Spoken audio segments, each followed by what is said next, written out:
Oui, je trouve mon refuge sous l'arbre de vie et par sa grâce sous l'arbre de vie. Shalom à toutes et à tous, bienvenue sur votre émission Sous l'arbre de vie. Bonjour Emmanuel, comment tu vas? Je vais super bien, shalom PJ. Maoussé, la forme? Ça va. Jusqu'à, comment tu vas? Bonjour PJ, ça va très bien. Gloire au Seigneur. Brice. Shalom PJ. Nous bénissons le Seigneur qui nous fait du bien chaque jour, lui qui par cette émission, nous croyons par la foi qu'il fait du bien aussi à tous les internautes, à tous ceux qui suivent cette émission. Et lors de l'émission passée, nous avions échangé un peu sur la question de la colère de Dieu. Et l'Esprit de Dieu nous a conduit à comprendre que Dieu n'était plus en colère après les humains. Et nous pouvons lire aussi dans 2 Corinthiens 5, à partir du verset 18 au verset 20, que Dieu nous demande d'annoncer justement cette parole de réconciliation. Et je m'en vais demander justement, c'est quoi alors cette parole de réconciliation que Dieu nous demande d'annoncer? Jusqu'à. Merci PJ. Je répondrai en disant juste que Jésus nous l'a bien signifié. Dans Luc 9, verset 55, version Semeur, Jésus dit « Le Fils de l'homme n'est pas venu pour faire mourir les hommes, mais il est venu pour les sauver. » Donc en réalité, c'est cette bonne nouvelle de réconciliation que nous devons apporter. Jésus n'est pas venu pour condamner ou faire mourir les hommes, mais pour les sauver. Et donc il faut que les êtres humains que nous sommes comprenions que Dieu n'est plus en colère contre nous parce que Christ a été sacrifié à notre place et désormais nous pouvons nous réconcilier avec Dieu en fait. Alors, quand tu dis que Jésus-Christ est venu pour ne pas paître mais pour sauver, je suis tenté de dire alors comment être sauvé? Alors, je demande à Maoussé comment être sauvé. Alors. Ok, d'accord, merci beaucoup PJ. Et comment être sauvé? Moi, directement, ça m'amène à un passage de la Bible, 1 Corinthiens 15, verset 1 à 5, où la parole de Dieu nous dit, et clairement, Paul dit, conduit par l'Esprit de Dieu, il dit, et je vous rappelle l'évangile que je vous ai annoncé. Et c'est par cet évangile-là que vous êtes sauvés si vous l'avez retenu tel que je vous l'ai annoncé. Sans quoi vous aurez cru en vain. Et c'est quoi alors cet évangile, cette bonne nouvelle? Paul dit, l'évangile se définit uniquement par le fait que Christ est mort pour nos péchés, il a été enseveli, et Dieu l'a réveillé, ou encore Dieu l'a ressuscité d'entre les morts pour nous rendre justes. Terminé. Donc, dès lors que c'est la bonne nouvelle, c'est-à-dire l'évangile qui est prêché, et qu'on entend l'évangile, et qu'on accepte l'évangile dans notre cœur, véritablement, et qu'on confesse de notre bouche que Jésus-Christ est Seigneur, on est sauvé. Mais le plus important, c'est que ce que nous avons entendu soit véritablement l'évangile, la parole de Christ. La Bible n'a pas dit la parole de Dieu. La Bible parle de la parole de Christ. Là, je fais une parenthèse sur Romains 10, verset 17. Okay, merci. Je veux bien entendre Brice sur le sujet. Comment être sauvé? Tu rejoins un peu ce que Maoussé dit ou ouais. Tu as une explication un peu plus... Bon, je crois que c'est comment être sauvé, c'est Romains 10, 9, 10, où la Bible nous dit clairement que si tu crois de tout ton cœur, tu parviens à la justice. Et quand tu crois, et quand tu confesses de ta bouche que Jésus est Seigneur, tu parviens au salut. Donc le salut, on l'obtient en posant un acte. Quel acte? L'acte de confession, ce en quoi tu as cru. Et j'aime bien ce que Emmanuel et Maoussé viennent de dire, c'est-à-dire lorsqu'on annonce l'évangile, lorsque tu as entendu l'évangile, c'est une semence. Et lorsque tu la reçois, cela te féconde.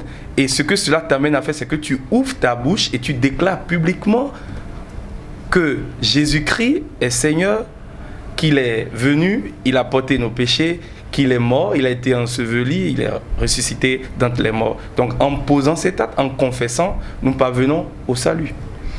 Si je reviens un peu sur ce que le passage que Maoussé a cité en Corinthiens 15, qui dit je vous rappelle, frères, l'évangile que je vous ai annoncé, que vous avez reçu, dans lequel vous avez persévéré et par lequel vous êtes sauvés, si vous le retenez tel que je vous l'ai annoncé. Et c'est-à-dire qu'on peut entendre une autre parole qui n'est pas l'évangile et croire sans être sauvé. En fait, je ne sais pas si ma question elle est claire, parce que Paul dit qu'il rappelle d'abord l'évangile et il précise si vous avez persévéré par lequel vous êtes sauvés, si vous le retenez tel que je vous l'ai annoncé. Alors ma question c'est de savoir, est-ce qu'il y a une autre parole sur laquelle on pourrait mettre notre foi et qui n'est pas l'évangile. Si tu permets, moi oui, je crois, merci beaucoup PJ, quand j'écoutais les uns et les autres, absolument, on peut entendre ce qui n'est pas l'évangile, parce que l'évangile c'est la bonne nouvelle. Justement, le mot évangile a été utilisé parce que ça désigne une nouvelle qui est trop bonne pour être vraie. C'est-à-dire trop bonne pour être vraie. On dit que quelqu'un a payé, tu n'as rien fait, et quelqu'un a pris ta place. Et aujourd'hui, lorsque tu mets ta confiance en ce que cette personne a fait, Dieu t'accorde le mérite d'être juste, alors que tu n'as rien fait absolument. Maintenant, tu peux entendre une autre parole et croire que c'est la bonne nouvelle qu'on t'a annoncée. Je donne un exemple. Lorsqu'on vient te voir, on te dit que, attention, ce que tu fais là, tu iras en enfer. Que, attention, si tu ne te répands pas, tu ne sors pas de là, tu iras en enfer. Oui, l'enfer existe, c'est une vérité, mais c'est tout sauf la bonne nouvelle. La bonne nouvelle, c'est le fait que Jésus-Christ est mort pour nos péchés. Il a été enseveli, il est ressuscité et Dieu l'a réveillé pour nous rendre justes. Et quand on lit dans Romains 1, je suis dans Romains 1, versets 16 à 17, c'est Paul qui parlait, il disait qu'il n'a point honte de l'évangile. Et il définit l'évangile comme la puissance par laquelle Dieu sauve les hommes. Il n'y a pas d'autre puissance. La puissance que Dieu utilise pour sauver, pour accorder le salut, c'est l'évangile. Et l'évangile, c'est ce qui est défini dans 1 Corinthiens 15 que moi aussi a cité tout à l'heure. Et plus loin, il dit que lorsque nous entendons l'évangile, nous mettons notre confiance dans l'évangile, que cette foi suffit. Et c'est pour cela que Dieu dit que le juste, la personne qui croit en lui, va vivre par la confiance qu'il met en Dieu, simplement. Il n'y a pas d'autre parole à compléter. L'évangile, c'est ce que Jésus-Christ a fait. Amen. Merci. Amen. C'est-à-dire qu'aujourd'hui, en tant qu'enfant de Dieu, ayant reçu cette parole de réconciliation, le seul message que nous avons à annoncer aux hommes, le seul message que nous avons à prêcher, c'est-à-dire que ce n'est que l'évangile. Tout à fait, parce que la parole le dit clairement dans Éphésiens 1,13, parole de vie qui dit, dans le Christ, vous aussi, vous avez entendu la parole vraie, la bonne nouvelle qui vous sauve. Donc, c'est la bonne nouvelle seule qui peut sauver. Il n'y a pas un autre message. Donc, lorsqu'on parle aux gens, on se focalise sur l'enfer et tout, mais ce n'est pas une bonne nouvelle, parce que la personne vit dans la peur. Excuse-moi jusqu'à maintenant, est-ce que le fait d'annoncer l'enfer, est-ce que c'est d'annoncer l'enfer, mais de mettre peut-être l'accent sur l'enfer, est-ce que c'est pas une manière dans le cœur de vouloir sortir la personne du péché, de vouloir sortir la personne de sa mauvaise vie, le cœur, en fait, le battement du cœur qui Je pense que peut-être l'intention est bonne, mais ce n'est pas la bonne approche, parce que lorsque Jésus disait « Repentez-vous, car le royaume des cieux est là », le royaume des cieux est là, mais le « repentez-vous », c'est changement de système de pensée. Ce n'était pas une menace, en fait. Ça veut dire que Jésus-Christ n'a jamais dit « Repentez-vous ». Il n'a pas dit l'enfer est proche, mais il a dit le royaume, donc ça a dit, ça c'est une bonne nouvelle, le royaume. Regardez comment le royaume est décrit dans l'Apocalypse. Hein? Les cieux sont décrits, le paradis est décrit dans l'Apocalypse. C'est ça, en fait, cette perspective-là que nous devons avoir. Or, aujourd'hui, beaucoup de personnes, même des chrétiens aujourd'hui, se préparent plus pour ne pas aller en enfer, au lieu de se préparer pour aller au ciel. Ce n'est pas la même chose. Se préparer pour ne pas aller en enfer est différent de se préparer pour aller au ciel. Parce que le carburant qui fait fonctionner le moteur de cette préparation, dans les deux cas, n'est pas le même. Le carburant pour se préparer pour ne pas aller en enfer, c'est la peur, c'est l'incertitude, c'est l'incrédulité. Or, le carburant pour se préparer pour aller au ciel, c'est la foi, c'est l'espérance. Donc, nous devons plutôt nous focaliser sur le fait que Christ a déjà tout accompli pour nous et nous nous préparons pour aller au ciel. Le royaume est là, le royaume est proche. Alors, si tu permets, oui, quand il parlait tout à l'heure, et Jésus disait repentez-vous, et c'était un changement de système de pensée vis-à-vis de Dieu. Il a dit désormais, regardez Dieu comme quelqu'un qui n'est pas le Père fouettard et qui désire votre mort, mais qui désire vous sortir de là où vous êtes afin de vous garder avec lui éternellement. Et c'est pour ça que Jésus-Christ est venu. Et si nous voulons voir le message qu'il faut annoncer, regardons par exemple l'histoire de l'église primitive. Le premier message de l'église primitive dans Acte 2, on voit dans Acte 2 le message de Paul, c'était Christ, il a annoncé. Il a dit ce Jésus que vous avez crucifié, Dieu l'a fait Christ et Seigneur. Dieu l'a réveillé de la mort. Et c'est quand les gens ont entendu ce que Jésus-Christ a fait que 3000 âmes ont eu le cœur vivement touché et ont été sauvées. Après, quand on va plus loin dans Actes des Apôtres, à Samarie, Philippe a prêché Christ. Il n'a pas prêché l'enfer, non. Il a prêché Christ. Lorsqu'il a vu l'eunuque éthiopien qui lisait les Écritures, qui n'a pas compris, il lui a annoncé le même message, Christ. Alors merci Emmanuel, mais je suis tenté d'entendre moi aussi sur une question. Est-ce qu'aujourd'hui, quelqu'un qui a entendu ce message, je ne dirais pas de l'enfer, mais ce message de « Attends, si tu ne quittes pas, tu vas en enfer. Attention, il y a l'enfer. » et qui court venir à Dieu, est-ce que celui-là n'est pas sauvé? Merci beaucoup, Péchi. En fait, nous avons pour base la parole de Dieu. Et la parole de Dieu nous dit, l'Esprit de Dieu a dit au travers de Paul, je vous rappelle l'évangile que je vous ai annoncé. Et si vous la retenez tel que je vous l'ai annoncé, vous allez, en fait, vous êtes sauvés. Mais si vous ajoutez quelque chose, ou bien vous retranchez quelque chose à cela, c'est que vous n'êtes pas sauvés. Donc, il est important qu'on précise que l'évangile, c'est la bonne nouvelle. Et la bonne nouvelle, c'est que Christ est mort pour nos péchés, il a été enseveli, et Dieu l'a réveillé d'entre les morts pour nous rendre juste. Peut-être que ce message, de façon pratique, peut-être que ça ne suffit pas pour changer les gens, pour amener les gens à la repentance, et que peut-être il faut mettre le doigt sur le risque qu'ils courent. Non, mais peut-être. Je vais répondre. Je vais laisser Brice. Voilà, en fait, le problème, c'est simple. Hein? C'est-à-dire, soit c'est que nous parlons le langage de Dieu, ou nous parlons le langage des êtres humains. Soit c'est que c'est la sagesse de Dieu qui inspire et conduit ce que nous faisons en tant qu'ambassadeurs du royaume des cieux sur la terre, ou soit c'est que nous utilisons la sagesse humaine. Qu'est-ce que Dieu a dit? Est-ce que ce que nous disons, c'est en accord avec ce que Dieu nous a recommandé? Dieu ne peut pas nous dire, posez tel acte et nous posons autre acte et espérer avoir des résultats. Il a dit, je vais dans l'histoire du peuple d'Israël, dans le livre de Nombres, verset 21, chapitre 21, pardon, je lis les versets... Nombres 21. Oui, Nombres 21. Je lis les versets 9 et 10. Il dit, Moïse fit un serpent en bronze et le plaça sur la pêche. Toute personne qui avait été mordue par un serpent et regardait le serpent en bronze avait la vie sauve. Je parle de la vie sauve là, c'est-à-dire le Seigneur avait donné une instruction. Il avait demandé à ce qu'un acte soit posé et que quiconque aurait les regards fixés sur le serpent d'airain que Moïse aurait érigé aurait la vie sauve.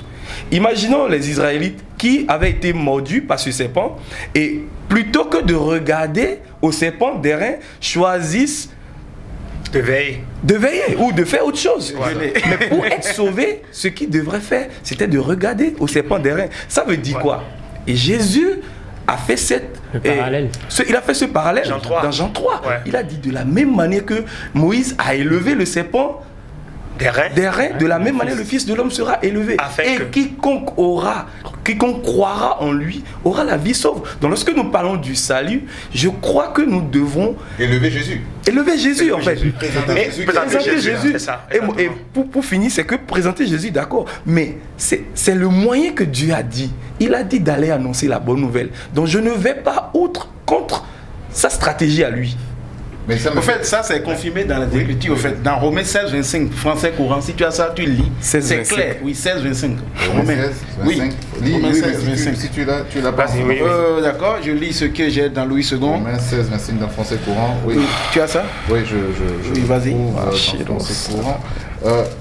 Romains 16, 25 dans français courant, la parole de Dieu dit, louons Dieu, il a le pouvoir de vous fortifier dans la foi, selon la bonne nouvelle que j'annonce. Le message que je prêche au sujet de Jésus-Christ est selon la connaissance que nous avons reçue du plan secret de Dieu.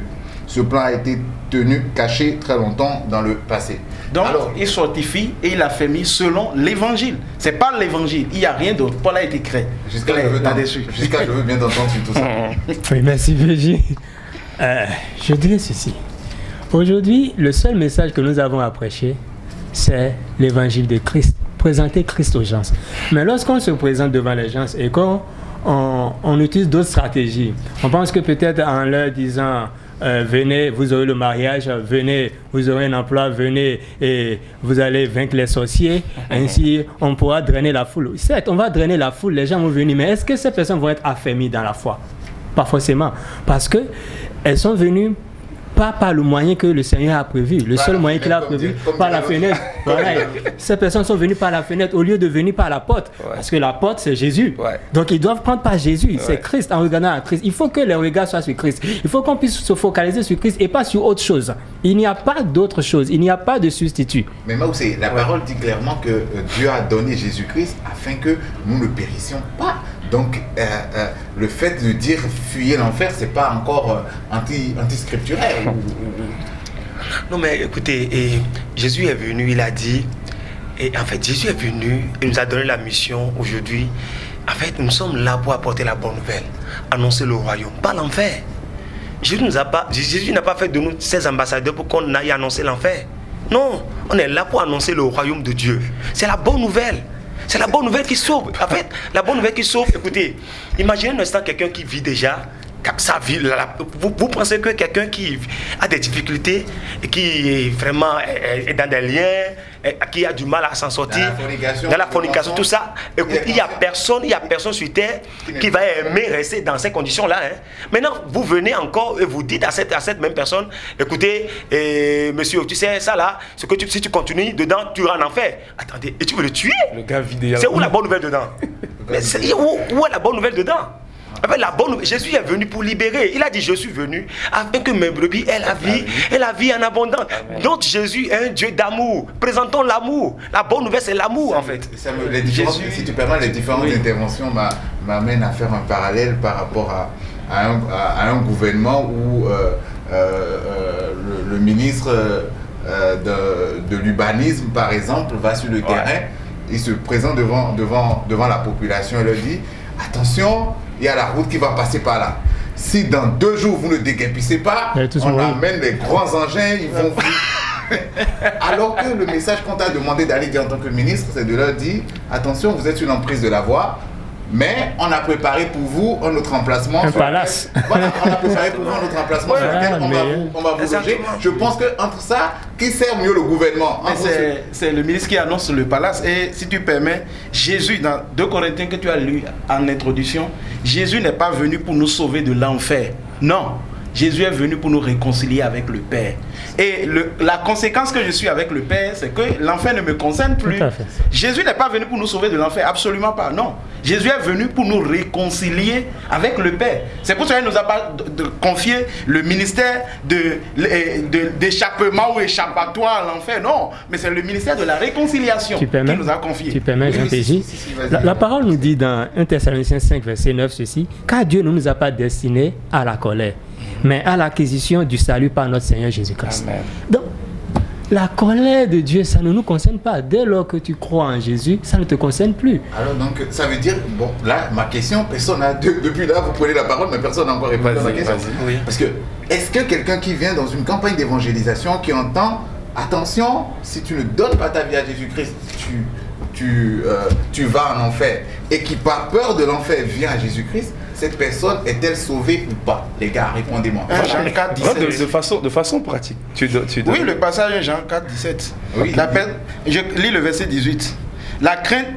La crainte n'est pas dans l'amour, mais l'amour parfait bannit la crainte. Car la crainte suppose un châtiment, et celui qui craint n'est pas parfait dans l'amour.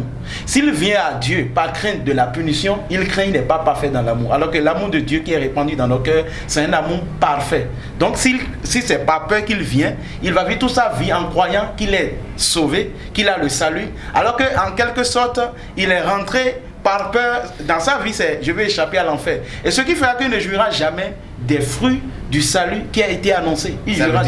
Ça veut dire que, en fait, Jusqu'à disait tantôt que Jésus-Christ est venu annoncer le royaume. Et Paul dit dans Romains que le royaume de Dieu, que c'est la justice, la paix et la joie. Donc ça veut dire que celui qui fuit l'enfer et qui vient, il ne vivra jamais cette paix. Parce qu'il vivra toujours la paix au ventre. Donc ça veut dire qu'il n'a pas reçu le royaume, mais il échappe à l'enfer. Maintenant, est-ce qu'il est entre le royaume et... J'ai une pensée qui me montre là en fait. C'est comme si Dieu veut récolter du maïs. Et il donne des graines de maïs pour aller semer. Et nous allons semer du haricot. Qu'est-ce que nous allons récolter? Du haricot. En fait, ce qui nous a fait engendrer, ce qui nous a fait naître de nouveau, c'est la parole. La parole de Christ. C'est la parole de Christ. C'est ça qui nous a fait naître de nouveau. Ça veut dire, qu'est-ce qui t'a fait, je ne dirais pas naître de nouveau, c'est-à-dire, quelle semence as-tu accepté dans ton cœur pour t'attendre à ce que c'est ce que le Père a voulu semer, qu'il compte récolter, en fait, que tu as reçu. Je ne sais pas si je passe bien ma pensée, mais en réalité, je crois que ce qui doit être semé, c'est la bonne nouvelle. pas autre chose. Et la bonne nouvelle ne donne pas la peur. La bonne nouvelle, comment je viens t'annoncer, mon ami, franchement, voilà, il y a quelque chose de bien, et puis on parle de bonne nouvelle, donc allons terre à terre. Si tu m'annonces une mauvaise nouvelle, sois sûr que je vais te frapper. Mais c'est la bonne nouvelle que j'attends. Je sens là où c'est réfléchir. Merci beaucoup, PJ. En fait, moi, je veux dire quelque chose, c'est que, et franchement, c'est un cri de cœur. Ce que le Seigneur nous a demandé d'annoncer en tant que ministre de l'Évangile, c'est le message de la réconciliation. Et ce message, c'est la parole de Christ. Amen.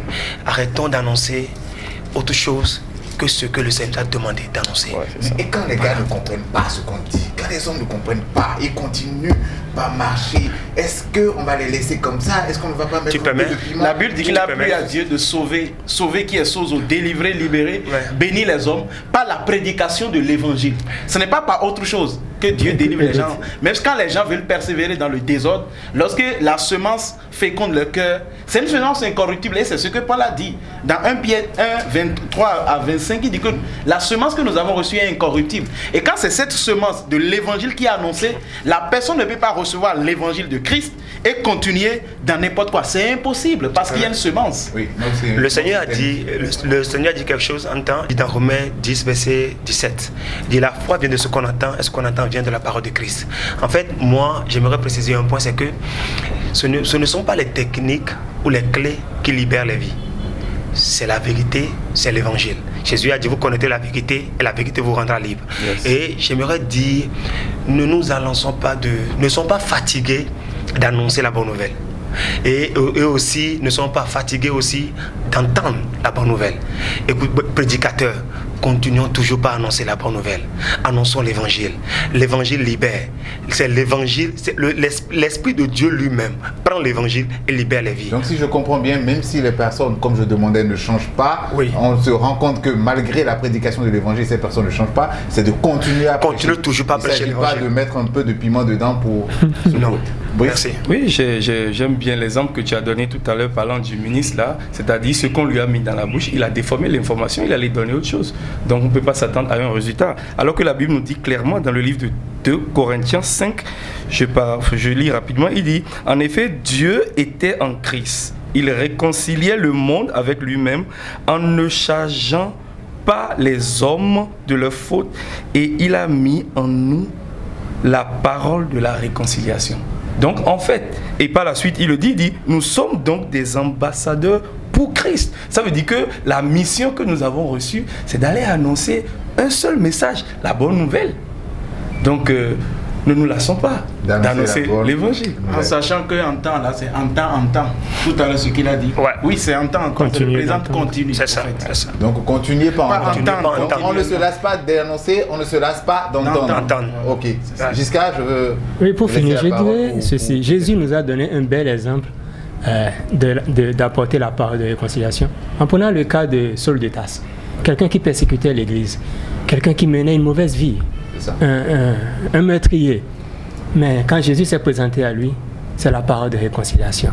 Donc c'est pour dire à quelqu'un qui nous suit, quelle que soit la vie que tu mènes, quel que soit ce que tu fais de mal, quelle que soit l'image déformée que tu as de toi-même, Jésus ne tient pas compte de ça. Il ne tient plus compte de nos fautes, car à la croix, il a payé le prix pour nous. Désormais, il nous tend la main. Il te tend la main, toi qui nous suis. Comme il a fait à Paul. À Saul de Tarse, il pouvait dire, relève-toi. Aujourd'hui, le Seigneur te dit à toi aussi, relève-toi. Et il est capable de te changer, de changer ta vie. Ce n'est pas encore fini. Accepte Jésus dans ton cœur, reconnais-le comme ton Seigneur et ton Sauveur personnel, et tu pourras alors vivre une vie glorieuse, une vie merveilleuse, une vie d'intimité, de communion avec ton Créateur, avec le Dieu vivant. Et tu pourras alors sentir l'amour de Dieu. Beaucoup sont en manque d'amour de Dieu, mais Dieu nous aime. Dieu est un Père pour nous. L'amour que nos parents ne peuvent pas nous donner, Dieu a cet amour à nous donner, et plus encore. Amen. Venons à lui tel que nous sommes. Il ne demande pas que nous soyons parfaits, mais il est le Dieu parfait qui veut habiter en nous et nous communiquer sa perfection. Amen. Amen. Waouh, je bénis le Seigneur pour ces paroles de grâce qu'il nous donne d'annoncer. Amen. Je bénis le Seigneur pour sa parole de grâce, pour son évangile.